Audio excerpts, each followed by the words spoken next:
Au début des années 2000, le Brésil est en pleine euphorie. Le pays devient une grande puissance pétrolière. Le président Lula a parié très gros sur le pétrole en eau profonde. Et il a gagné. Une incroyable richesse jaillit du fond des mers, une richesse que le pouvoir promet de partager. C'est le pétrole qui va donner à notre jeunesse l'opportunité d'étudier, d'obtenir ce qu'ils n'ont pas eu. Je veux que chaque enfant, de chaque ouvrier possède le droit d'aller à l'université, jusqu'à ce qu'il soit appelé docteur, et que cela se produise partout dans le pays. Euphorie, enthousiasme et dépenses somptuaires. Le Brésil décroche l'organisation de sa Coupe du Monde de football, puis celle des Jeux Olympiques en 2016. Rien n'est trop beau. 15 ans plus tard, le boom pétrolier attriste mine. Fin 2014, la société nationale Petrobras est engluée dans une gigantesque affaire de corruption. Les prix du pétrole s'effondrent, l'action de la compagnie nationale Davis et partout dans le pays, des voix s'élèvent pour dénoncer la dramatique accélération de la pollution, y compris sur les futurs sites olympiques. Début 2015, il y a toujours du pétrole au Brésil, mais les Brésiliens savent qu'il y aura désormais plus d'ennuis que de prospérité à partager. Le pétrole ne les fait plus rêver.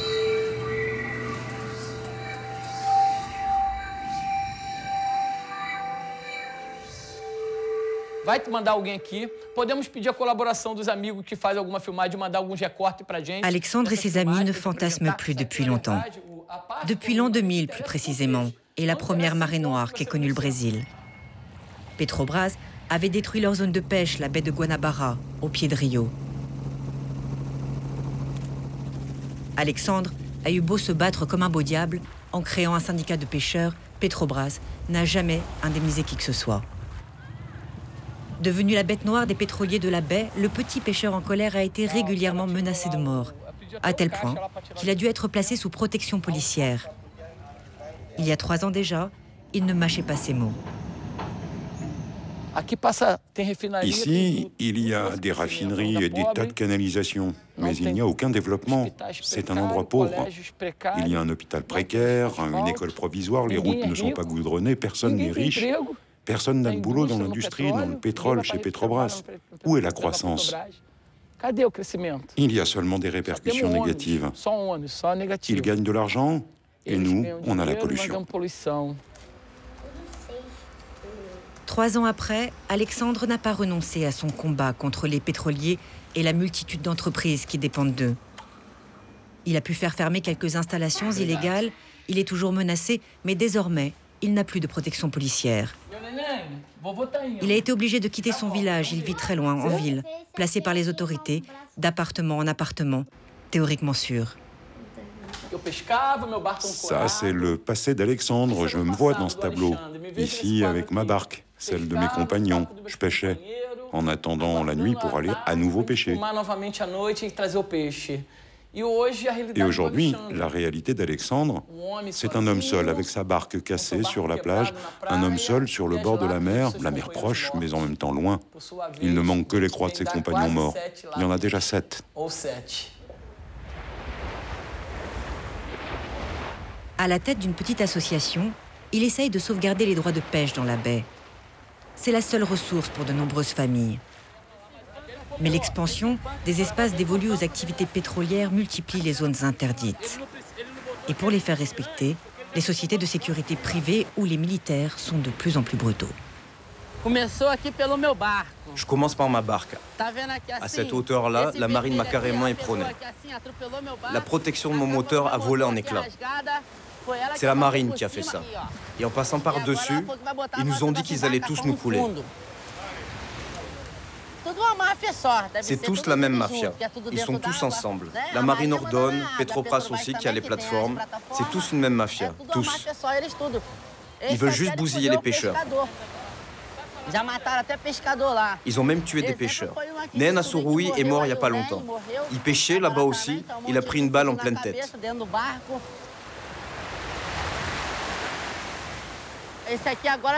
Cette barque, elle a pris tellement de tirs qu'on ne peut même plus la réparer.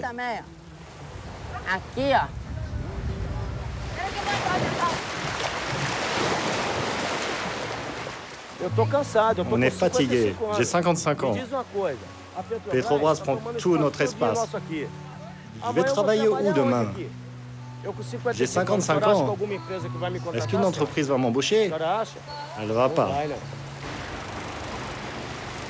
Ici, on ne se fait pas beaucoup d'illusions à propos des arrestations spectaculaires de dirigeants corrompus par le pétrole.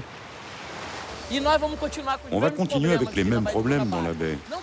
J'ai pas d'espoir, mais on aimerait bien, c'est peut-être une utopie, qu'au cours de ces comparutions, ils parlent de la mort des pêcheurs. Parce que toutes ces entreprises qui ont agi et trempé dans cet énorme scandale sont mêlées aux assassinats, aux menaces contre les pêcheurs de notre association et d'autres communautés. Pourtant, la justice brésilienne, pour une fois, instruit, enquête et démontre la collusion entre les responsables politiques, les gérants indélicats de Petrobras et les grandes entreprises liées au pétrole. Une collusion qui a coûté au moins 3 milliards d'euros à la société nationale. Petrobras refuse tout contact avec la presse. Mais elle a été obligée de s'expliquer face au juge. Un ex-directeur de Petrobras, Paulo Roberto Costa, qui a été arrêté, a avoué qu'il était réellement commandité par un parti politique et qu'il avait une fonction à l'intérieur qui était de prélever 1% pour ces partis politiques sur tous les contrats de ces grands chantiers. À partir de là, on a compris que les autres directeurs fonctionnaient selon ce même schéma.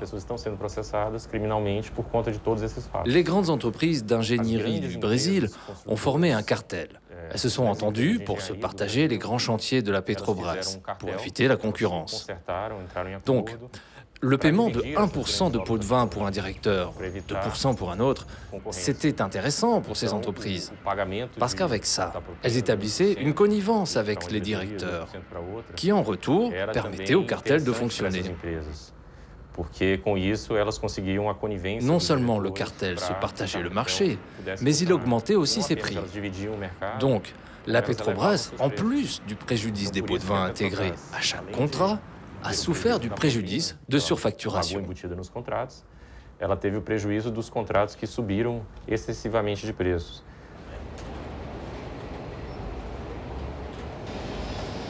Ce pillage savamment organisé a permis d'acheter la complaisance de quelques partis, y compris le parti au pouvoir. Une pratique vieille comme le Brésil et dont Alexandre sait très bien qu'elle se retrouve à tous les échelons, y compris les plus petits. C'est aussi pour dénoncer cela qu'il passe le plus clair de son temps sur les nouvelles routes du pétrole.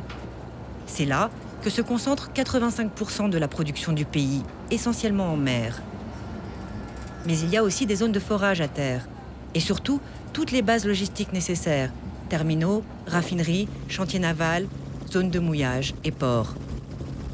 Sur quelques centaines de kilomètres de côte, le pétrole est en train de tout dévorer. Au nom du progrès et de la nécessaire indépendance énergétique du pays.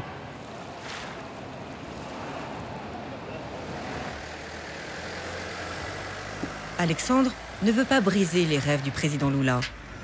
Mais il veut expliquer aux autres ce qui leur est arrivé dans la baie de Guanabara et tenter de fédérer une résistance. Aujourd'hui, il roule vers San Mateus, tout au nord de la zone d'exploitation des grands fonds salins, en compagnie d'autres militants associatifs. C'est Katia da Peña qui va les accueillir, une battante. Pendant 30 ans, elle et son père ont lutté contre un puissant voisin, une énorme usine de cellulose qui rêvait de les expulser pour étendre ses plantations d'eucalyptus. Elle a réussi à conserver ses 16 hectares de terre, mais depuis une dizaine d'années, elle fait face à un monstre bien plus puissant, Petrobras. Au Brésil, on est propriétaire de la surface de la terre, mais le sous-sol appartient à l'État. Petrobras a donc pu légalement installer 2 puits sur son exploitation. 1 hectare d'emprise par puits. Il y en aura 20 autres d'ici 2017. Il ne restera donc plus rien à Katia, juste ce que Petrobras voudra bien lui donner comme indemnité. Você vai ter que como diz, vai me acompanhar.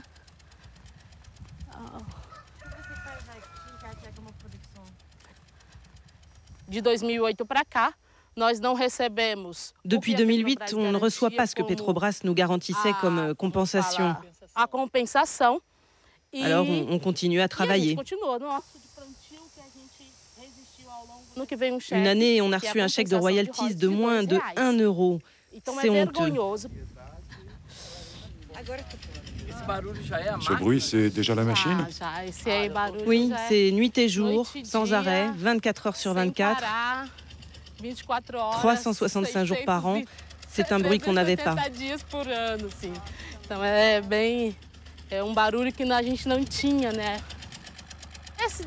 Je ne suis pas contre le développement du pays, mais il doit se faire en respectant ceux qui vivent ici, sur ce territoire. Il ne faut pas que le développement s'accompagne d'exploitation. Et nous, eh bien, on est exploités par le développement du pays. Je ne sais pas ce que je ferai quand ils ne me laisseront plus marcher sur ma propriété. Ils vont peut-être m'expulser de ma terre, de mon lieu de travail, comme Alex qui n'a déjà plus accès à son territoire. Chaque fois que je viens ici, ça renouvelle mon énergie pour continuer à me battre pour mon peuple. Mais le jour où ils m'enlèveront ça, je ne sais pas ce qui se passera. Mais tu n'es pas seule. Je deviendrai peut-être folle ou, je ne sais pas, j'exploserai. Voilà, c'est ça. Peut-être que je me transformerai en bombe. Pour Alex et ses amis, pas question d'en arriver là, bien sûr. La lutte doit rester démocratique en regroupant pacifiquement tous les exclus de la croissance. Derrière, chez les Da Penha, l'usine de cellulose tourne toujours à pleine puissance, sans se soucier des désagréments. Ouvrez la fenêtre, vous allez sentir le climat, ou plutôt l'odeur du développement. Certains disent qu'il s'agit de l'odeur de l'argent. Je ne sais pas si l'argent sent aussi mauvais. En face, c'est la station de Petrobras.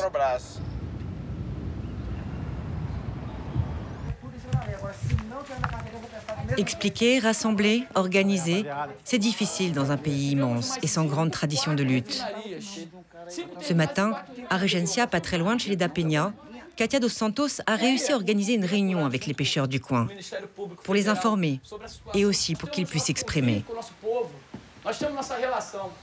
Vous ne pouvez pas encore le voir, mais ça va pas tarder. En mer, il y a des navires qui vont passer avec des câbles de 1,5 km de long pour remorquer des explosifs. Mais ils font déjà ça? Ah, ici, je savais pas, ils font déjà ça. Oui, et la dynamite qui sert à l'exploration en mer, elle tue tout ce qu'il y a au fond. Elle tue tout ce qui vit dans le coin. Elle tue tout. Il ne reste plus rien de vivant, car les bombes de dynamite d'aujourd'hui, c'est pas comme hier. Quand c'était juste quelques bâtons de 50 grammes, aujourd'hui elles font 100 kilos.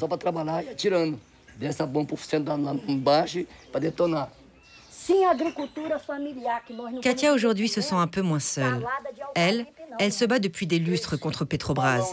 Elle a été une des premières expulsées de la région, mais elle a toujours refusé de partir. Depuis, elle squatte ses anciennes terres parsemées de forages et se bat avec 28 autres familles pour les récupérer. Pour elle et ses enfants, il ne fait guère de doute que les pétroliers et la municipalité sont prêts à tout pour les faire partir. Au début de la réoccupation de nos terres, si on n'était pas rentré au village, on aurait tous été pris d'un incendie allumé dans la forêt. Ils ont mis le feu à la forêt et nous ont accusés, nous. Le mec des pétroliers a dit dans une audience publique qu'on avait mis le feu, alors que c'est tout le contraire. C'est nous qui l'avons éteint. Katia et les siens n'ont pas d'autre endroit pour vivre. Et ils ne peuvent plus compter sur les aides ou le matériel alloué aux paysans légaux. C'est donc de plus en plus dur. Katia était agricultrice, Katia était propriétaire des terres de Petrobras. Alors pourquoi Katia dépend maintenant de l'aide sociale si elle a 28 puits de la Petrobras sur sa terre?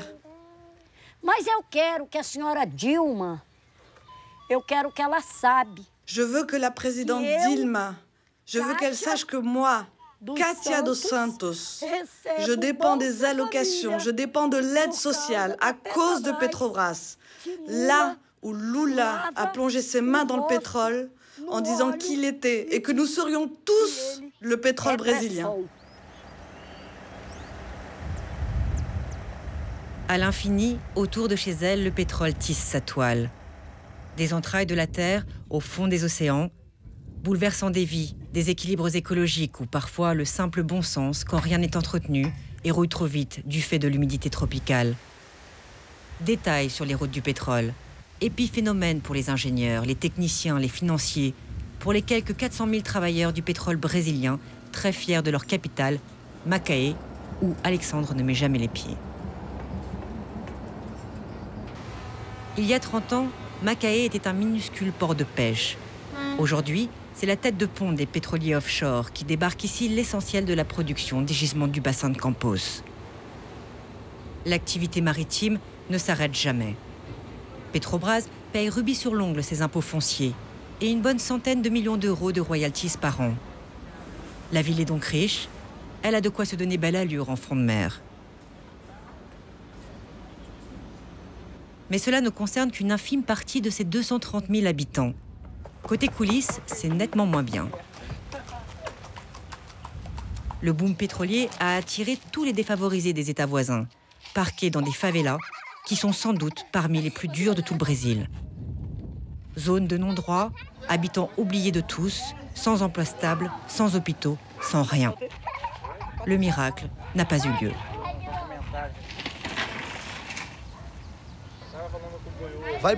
Allez dans le centre-ville. Là, ils refont les trottoirs. Mais ils oublient que les habitants de la périphérie sont abandonnés. Abandonnés, oui. Quand il pleut, nous, on marche dans la boue. Il y a beaucoup de politiques qui viennent, mais aucun n'a jamais aidé. Ils viennent seulement pour les élections, ils font leurs promesses et ils disparaissent. Ils utilisent la favela. Toujours. Ils ont toujours utilisé la favela. Ils viennent, ils font un tas de promesses. Parfois, ils promettent même pas grand-chose.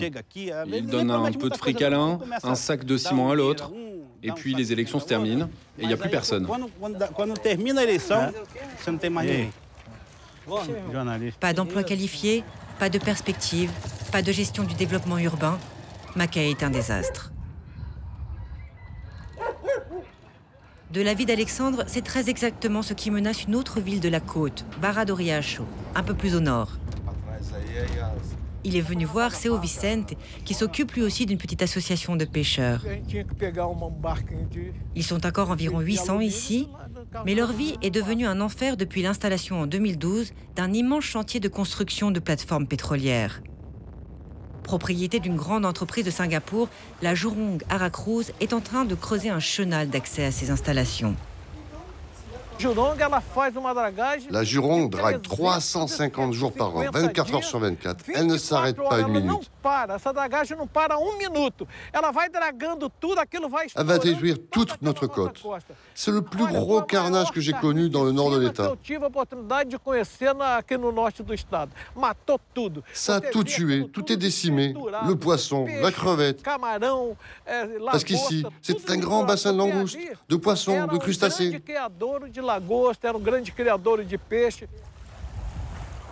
Exit la pêche traditionnelle. Bonjour l'industrie et les bouleversements sociaux. Le village de Seu Vicente est passé de 3 000 à 8 000 habitants en quelques années. Et il grossit tous les jours. Du coup, cette plage va disparaître sous les remblais et les derniers pêcheurs vont devoir quitter leur favela du bord de mer pour faire de la place aux industriels. C'est la règle ici de déplacer tout ce qui gêne. En 2011, les pouvoirs publics n'avaient pas lésiné sur les moyens pour évacuer 500 familles trop proches d'un entrepôt de Petrobras. Depuis, elles attendent des aides pour se reloger, mais en vain. La ville touche pourtant 10 millions d'euros de royalties par an, qu'elle doit, selon la loi, affecter à des programmes sociaux. Rien n'est fait, la municipalité se tait. Sauf quand un de ses membres écœurés et démissionnaires explique que les petites corruptions locales ressemblent étrangement aux grands scandales nationaux. Ce qui se passe, c'est qu'aujourd'hui, cet argent est utilisé dans du jardinage, des bordures de trottoirs, dans des opérations qui sont surfacturées. Ça représente des millions, alors qu'elles n'ont aucune raison d'être. Les ressources du pétrole ne sont pas affectées là où elles devraient être. Elles ne sont pas perdues pour tout le monde. Les entreprises de jardinage, par exemple, se portent très bien. Et l'absence de programmes sociaux, d'écoles ou d'hôpitaux n'empêche pas les chercheurs d'emploi d'affluer de partout. Et avec eux, la violence, les trafiquants de drogue et les prostituées. À Barra de Riacho, la Jurong est un monstre dévoreur d'ouvriers. Mais le problème, c'est qu'elle n'est pas forcément un bon employeur. Mercredi matin, on se mobilise pour la grève.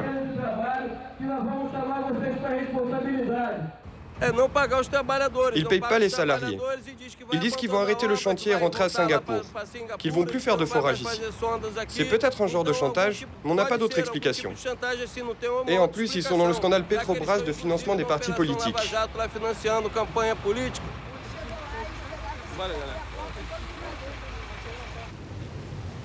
Jurong n'est pas la seule société du secteur à être coincée par la justice et la chute des cours.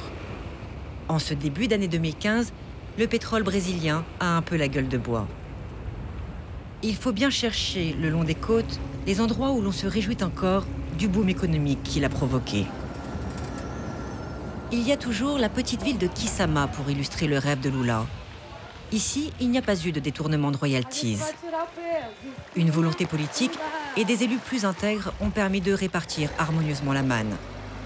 Un vrai clip, avec un bon hôpital municipal, de beaux équipements pour tous les âges et un véritable effort en matière d'éducation. L'orgueil de Kisama, c'est qu'avec les royalties, on a réussi à donner aux citoyens une éducation, depuis la petite enfance jusqu'au niveau universitaire, avec les bourses qui les aident à étudier, et aussi le transport entièrement gratuit. Kisama en profite encore. Mais là aussi, quelques inquiétudes pointent. Les royalties vont baisser, comme les bénéfices des pétroliers, et le financement de tous ces services va devenir problématique.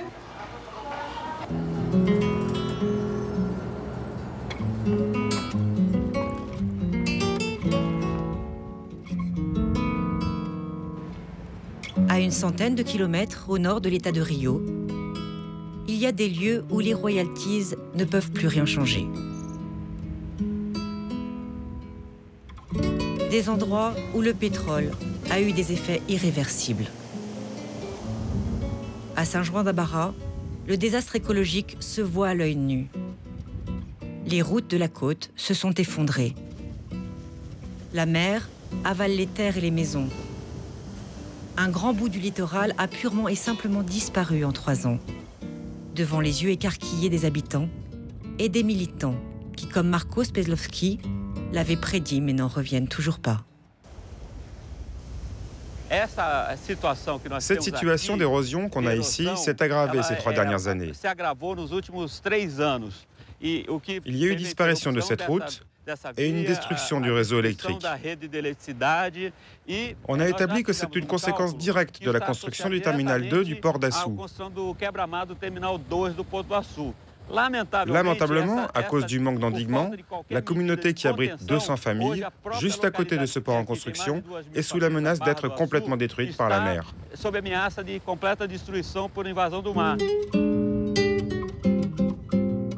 Le responsable présumé, ce mastodonte, le port de Açu. Un projet pharaonique qui devait faire de cette bourgade brésilienne le plus grand port d'Amérique latine. Un chantier naval, 2 terminaux, le tout sur 90 km² d'emprise pour le transit de divers minerais et de la grande richesse du Brésil, le pétrole. Les 2 dadas de son créateur, l'homme qui fut le plus riche du Brésil et de toute l'Amérique latine, l'entrepreneur Eike Batista. Eike Batista, c'est le rêve américain du Brésil, une ascension fulgurante. En 2012, il devient la 7e fortune mondiale selon le magazine Forbes, avec tout ce qui va avec. Pour le pays tout entier, il devient la preuve vivante que les puissants peuvent être aussi brésiliens. Nous avons exploré 90 puits en moins de 3 ans. C'est un volume supérieur à toutes les entreprises étrangères. La production de pétrole d'AGX, une entreprise du groupe EBX, a été initiée. 3 milliards de dollars ont été investis dans la recherche et il est prévu que d'ici 2015, la production atteigne 400 000 barils par jour. Eike et sa société EBX dévorent tout et convainquent tout le monde. Son insolente réussite séduit Lula, puis la présidente Dilma, trop fière de cet entrepreneur brésilien. Il est en train de contribuer à leur rêve pétrolier. Les politiques ne vont pas ménager leur soutien. Pourtant, La réussite de Heike est un gigantesque bluff qui se transforme en quelques mois en une colossale faillite. Début 2013, il est obligé de reconnaître que sa production de pétrole n'a pas dépassé 25% des prévisions annoncées. Son empire s'écroule. De 43 milliards de dollars en 2012, EBX vaut à peine 3 milliards aujourd'hui. La justice saisit ses jouets et il doit vendre le port de Açu à un fonds d'investissement américain, la Prumo. Une société dont les pratiques ressemblent étrangement à celles de son prédécesseur. Marcos en fait toujours les frais à chacune de ses visites.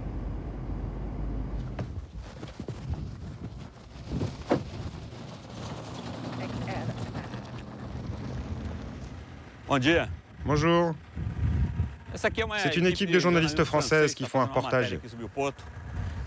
Ici, c'est une route publique, hein? Oui. Elles ont déjà téléphoné à la Prumo pour dire qu'elles étaient ici. Je ne dis pas que la Prumo a autorisé, mais que la Prumo sait qu'elles sont ici.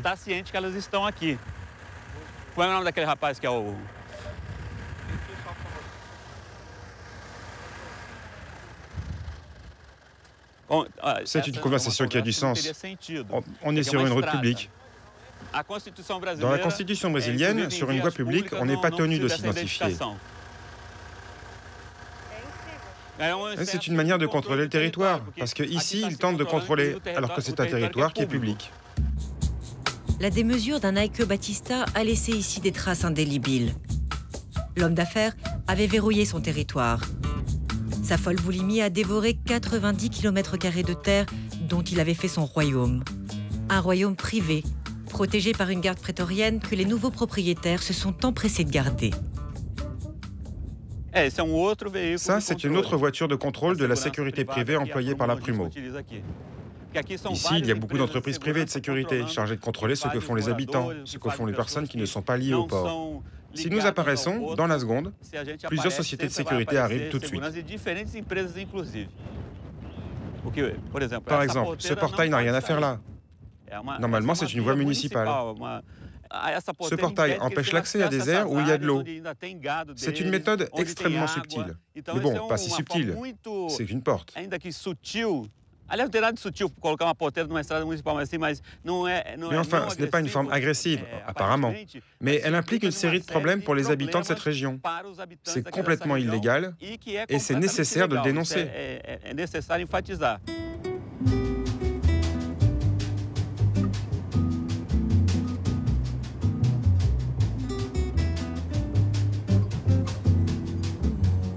Marcos est un peu comme Alexandre, un militant de toutes les heures.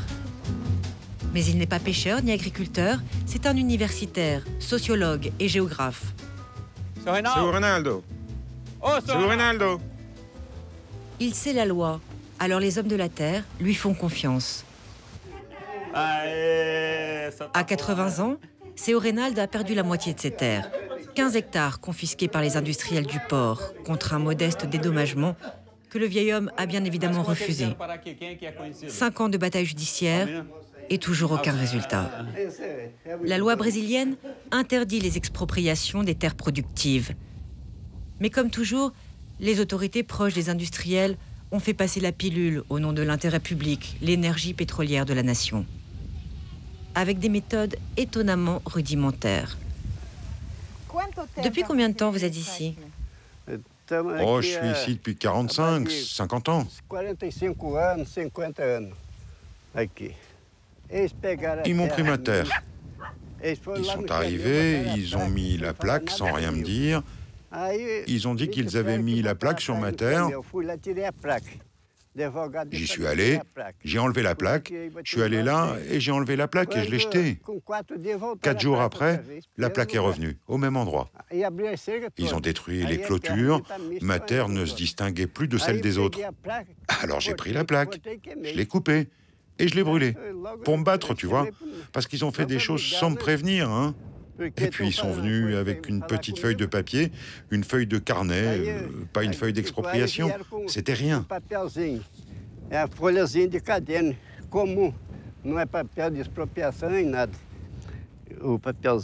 C'est ça leur papier. Il y a leur nom, ceux des hommes, Ça vient de l'avocat, il y a son nom, Guilherme. C'est lui qui m'a donné le papier. C'est un avocat de l'entreprise, Guilherme. Mais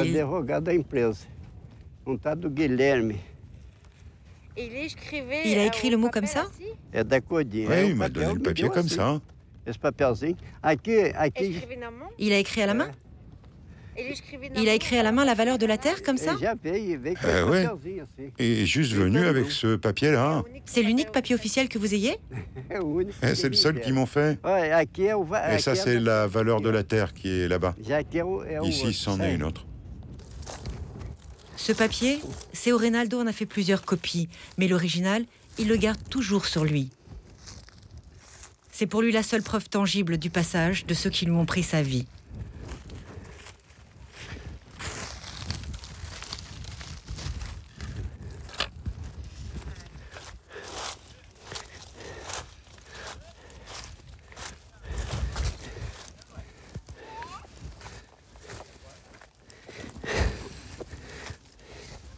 Não está gostando muito dessa aqui, não.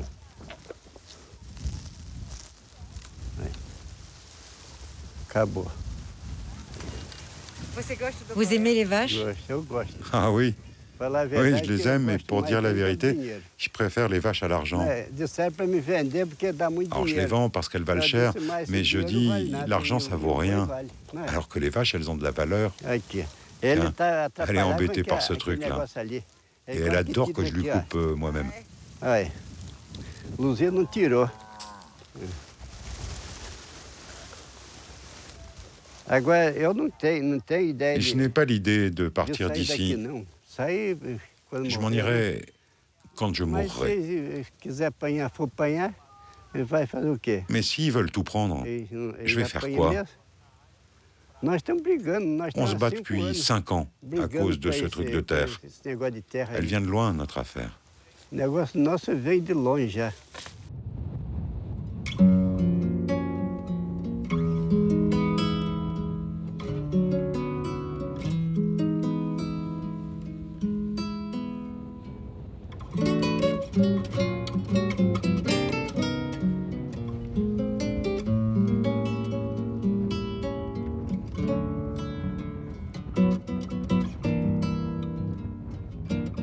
Seu Reinaldo s'est regroupé avec d'autres agriculteurs du coin pour porter plainte. À l'origine, ils étaient une 60aine, mais la peur, la lassitude ou les menaces ont fait fondre les troupes. On est un groupe de 15 à 20 personnes. Les autres ont cédé devant l'argent ou la peur parce qu'ici, personne n'est habitué à la police ou à la justice. Personne n'est habitué à ce genre de choses. Donc quand ils sont venus ici, ils ont dit, si vous ne sortez pas d'ici dans les 2 heures, on appelle les bulldozers. On va entrer et tout détruire. Donc sous la pression, tout le monde a reculé et est parti. Aujourd'hui, la majorité ont vendu. Si quelqu'un devait gagner de l'argent, pourtant c'est nous qui survivons sur nos terres. Elles me viennent de mes arrière-grands-parents, puis de mes grands-parents et de mes parents, puis moi. Et ils veulent gagner sur notre dos? C'est pour ça on a bien vu ce qu'il s'est passé à la télévision, que tout le monde a vu. Ils lui ont pris toutes ses voitures, mais il doit y avoir des trucs encore derrière.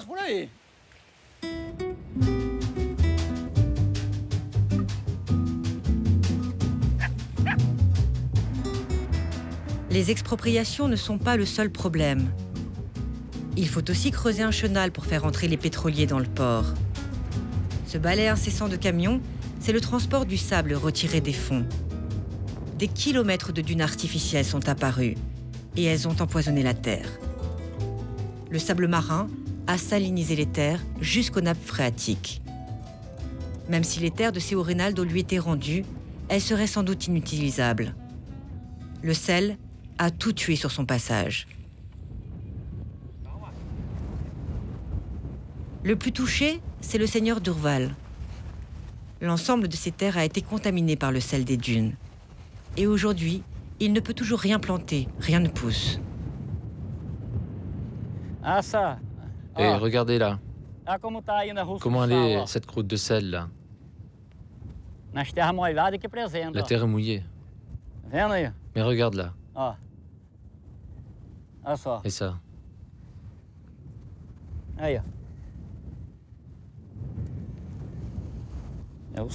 C'est du sel.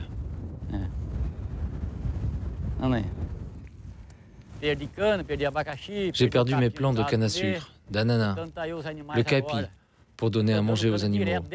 J'achète de la canne dès cette période pour leur donner à manger, parce que le sel a détruit toute ma canne. J'en ai replanté, mais ça ne veut pas pousser. La terre garde le sel. Je ne savais pas que le sel était un poison si destructeur.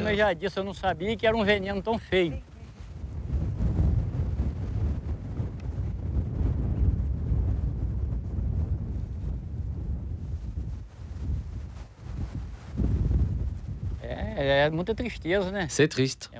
C'est une chose sans issue. Comment il est possible de récupérer la terre à nouveau? C'est très triste. Ils ont enseveli tous mes sacrifices. C'est vraiment triste. Quand le sel est entré, quand j'ai vu que tout était mort, je n'ai pas dormi de la nuit, pensant à comment les animaux allaient survivre. Et j'ai perdu toutes mes récoltes. Je me disais, comment je vais faire avec ces animaux? J'ai dû les transporter ailleurs, louer un pâturage plus loin. Les cannes sont toutes mortes. Et j'ai dû les acheter à l'extérieur. J'ai pris un avocat et je suis allé en justice. Sauf que jusqu'à aujourd'hui, personne n'est venu me voir. J'ai de l'espoir, j'ai l'espoir de gagner parce que j'ai les preuves. Ceux qui n'en ont pas ne peuvent pas aller en justice. Mais moi, je les ai. J'ai dit à l'avocat, maître, mais ça dure. Il m'a dit, t'inquiète, ça va arriver. Ils vont devoir rendre des comptes. J'attends de voir.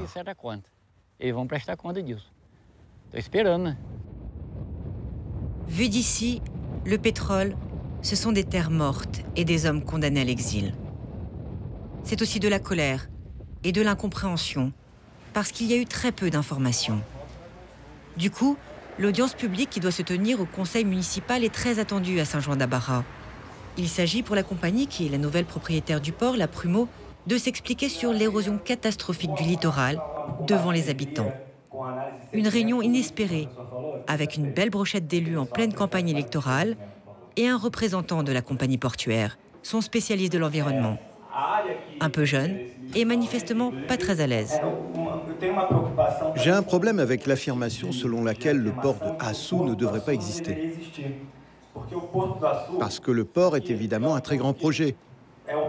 Il y a beaucoup de questions importantes à discuter avec la communauté.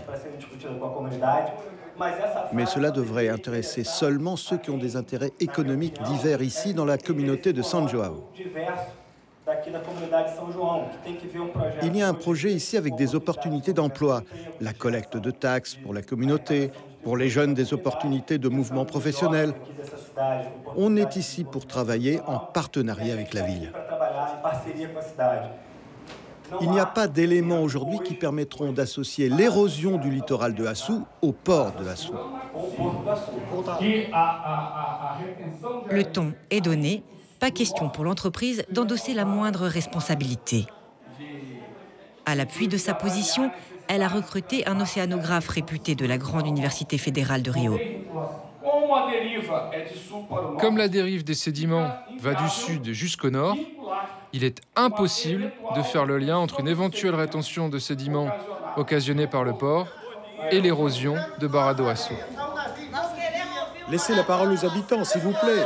Nous voudrions entendre les habitants de Açu. Je suis né en 1944. J'ai 70 ans, je suis né à Açu. La montée des eaux, ça existe depuis des années, mais jamais comme maintenant. Maintenant, c'est tous les mois une montée. Pourquoi? Et chaque fois, ça inonde le village de Açu. Je suis né ici, j'ai 70 ans, j'ai jamais vu un truc comme ça.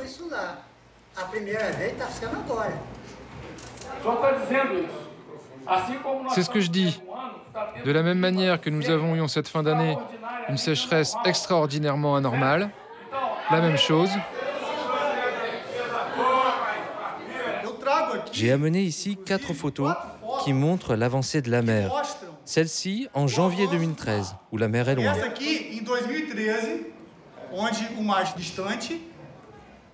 Voilà, juillet 2013. Et pour finir, voici la photo de cette année, où le sable a simplement disparu. Ce sont des milliards de tonnes de sable qui ont simplement disparu.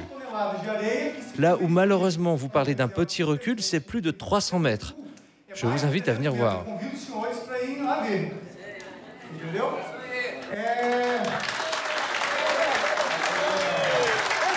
Donne-le au professeur. Donne-lui les photos. Fin de la réunion. Pour les responsables de l'entreprise, l'opération de communication est un fiasco. Ils deviennent frileux. Je me mets à votre disposition pour discuter avec vous à n'importe quel moment, mais là, j'ai des gens qui m'attendent. Et on peut vous voir un autre jour?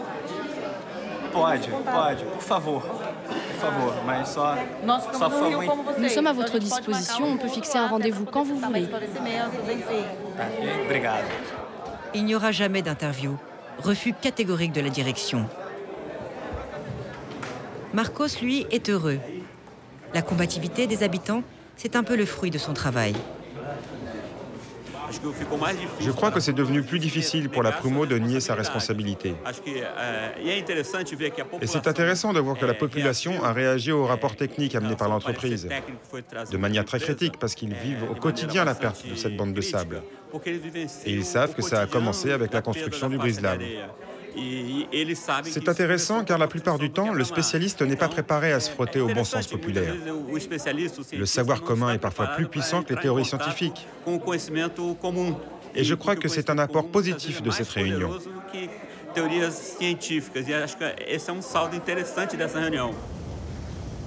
Une maigre satisfaction face à l'urgence. À Saint-Jouan, début 2015, la mer dévore tous les jours un peu plus la plage. Au même moment, dans tout le Brésil, le scandale Petrobras et la corruption soulèvent la population. Le pays se divise. Les adversaires de la présidente sont très en colère. Ils réclament son départ immédiat, elle qui vient tout juste d'être réélue démocratiquement. Jusqu'à réveiller les vieux démons du Brésil, ceux de la dictature passée.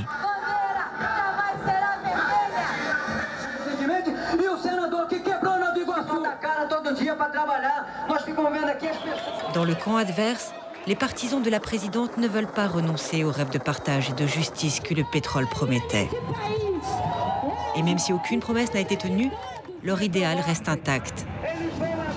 Nous sommes pétroliers, nous ne sommes pas corrompus, écrivent sur leurs pancartes les ouvriers du pétrole.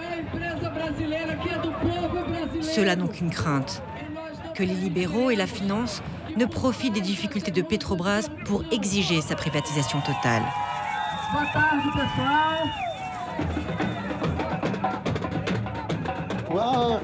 Ah, toute cette corruption, car Petrobras serait une entreprise d'État. Mais oui, Petrobras est une entreprise d'État, mais toutes les autres, elles sont privées. Et on a des milliards de cas d'entreprises privées qui, elles aussi, sont corrompues. Il y a des cas comme la SBM de Hollande. La corruption n'a pas le privilège d'être publique ou privée. Vous imaginez qu'on privatise Petrobras et on n'en aura plus? Mais non, c'est pas comme ça. Il n'y a pas besoin de privatiser Petrobras pour en finir avec la corruption.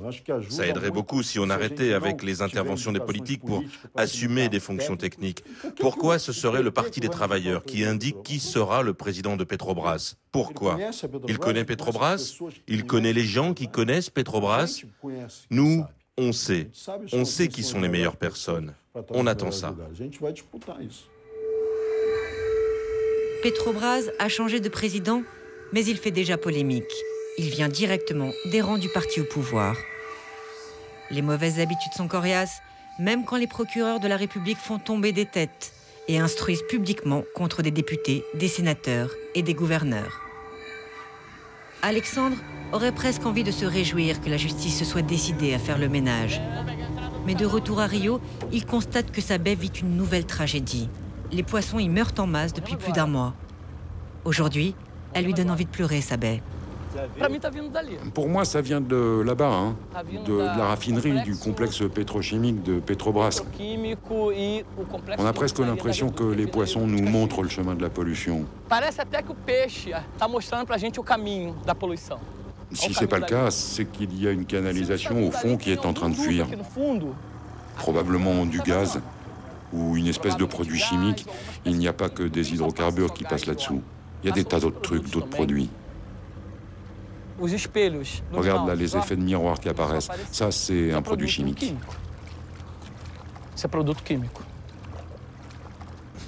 Sur la petite île de Paqueta, on s'est résigné à ramasser les poissons morts au bulldozer.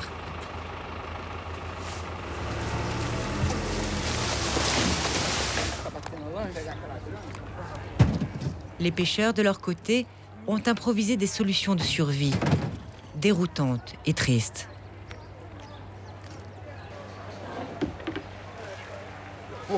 Les crevettes que je vends, c'est même pas des crevettes de la baie de Guanabara, ce sont des crevettes d'élevage. Les crevettes avec lesquelles je travaille, ce sont des crevettes de captivité, car les crevettes de la baie, plus personne n'en veut. Vous avez déjà vu cette situation ? Jamais, jamais. Depuis combien de temps tu pêches? Je pêche depuis plus de 25 ans. Et on n'a jamais vu ça? Je n'ai jamais vu ça ici. Alex et les Brésiliens voudraient bien savoir ce qui tue les poissons de la baie. La chimie, les égouts, la chaleur. Les pouvoirs publics ont bien procédé à quelques analyses, mais les résultats n'ont jamais été publiés. Pire, la ville a annoncé qu'elle renonçait à son engagement de nettoyer la baie avant les compétitions de voile des Jeux Olympiques. Trop cher, les sportifs navigueront dans une poubelle. Une poubelle que découvrent les premières équipes venues repérer les lieux.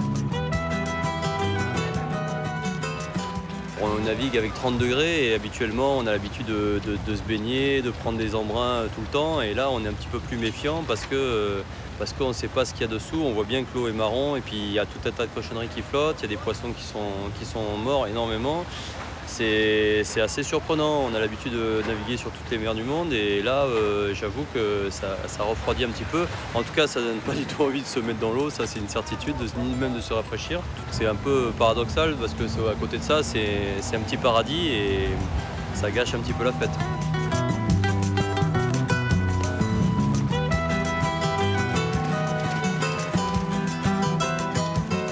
À un moment donné, le problème il peut se poser parce que si on a des athlètes qui préparent les Jeux pendant 4 ans, si on a des athlètes qui le jour J tombent malades à cause d'une bactérie, là ça va vraiment créer une grosse polémique et je pense que le gouvernement a tout intérêt à se pencher sérieusement sur le problème.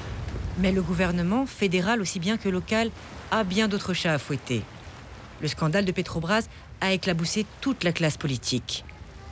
Les cours de l'action Petrobras se sont effondrés, les royalties diminuent, la mairie surendettée n'arrive plus à verser tous les salaires de ses fonctionnaires. Alors la mairie a mieux à faire que de communiquer sur la pollution de la baie. Mais elle n'oublie pas de s'auto-célébrer au fur et à mesure de l'avancement des travaux sur les autres sites olympiques. Et là, l'adjoint en charge de la cérémonie n'a plus que la méthode Coué pour faire front. En 2016, il n'y aura aucun problème. De fait, dans tous les endroits où il y aura des compétitions de voile, les 5 parcours prévus dans la baie de Guanabara seront conformes aux standards internationaux. En plus, les délégations pourront prélever des échantillons d'eau de la baie, les analyser dans des laboratoires de confiance. Aujourd'hui, aucun d'eux n'a indiqué un niveau de qualité des eaux qui ne soit pas conforme aux standards internationaux. Seulement en vrai, dans la baie, il y a décidément trop de poissons morts et de vieux frigos à la dérive. Alors la Fédération internationale de voile a demandé officiellement au comité olympique de déplacer toutes les épreuves de voile en haute mer. Elle considère que la baie est trop dangereuse pour le bon déroulement de la course et la santé des athlètes. Elle est en tout cas toujours aussi dangereuse pour Alexandre. Aujourd'hui, les autorités lui ont redonné une protection policière parce qu'il revient dans son propre village. Il veut expliquer d'abord aux siens pourquoi leurs poissons meurent.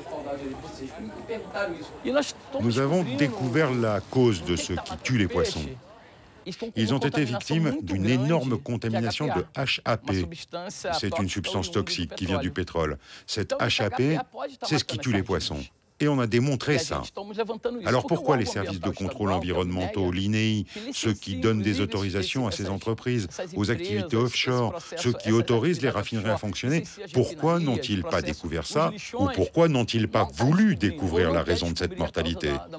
Ils disent qu'ils ne vont pas réussir à nettoyer. C'est un manque de volonté politique. Silence total du côté des autorités et même des médias.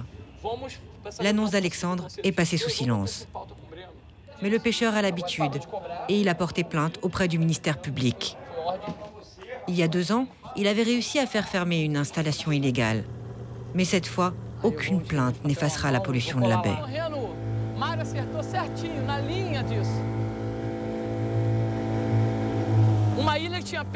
Une île qui avait des poissons, des arbres, des oiseaux. Regardez ce qu'ils ont fait d'une baie de Guanabara avec de la vie, une baie avec de la mort. C'est absurde. Regardez, des poissons morts encore. Alexandre n'a plus le moindre doute. L'affaire Petrobras, les grands patrons emprisonnés, une justice indépendante enquêtant enfin sur d'effarantes malversations, toutes ces nouveautés n'ont rien changé dans la baie. Le rêve de Lula continue à y faire des dégâts. Tous les jours, Alex et les siens constatent que le progrès n'est pas tendre avec leur petit paradis. Un paradis qui devient de plus en plus dangereux et où il n'y aura bientôt plus de place pour eux.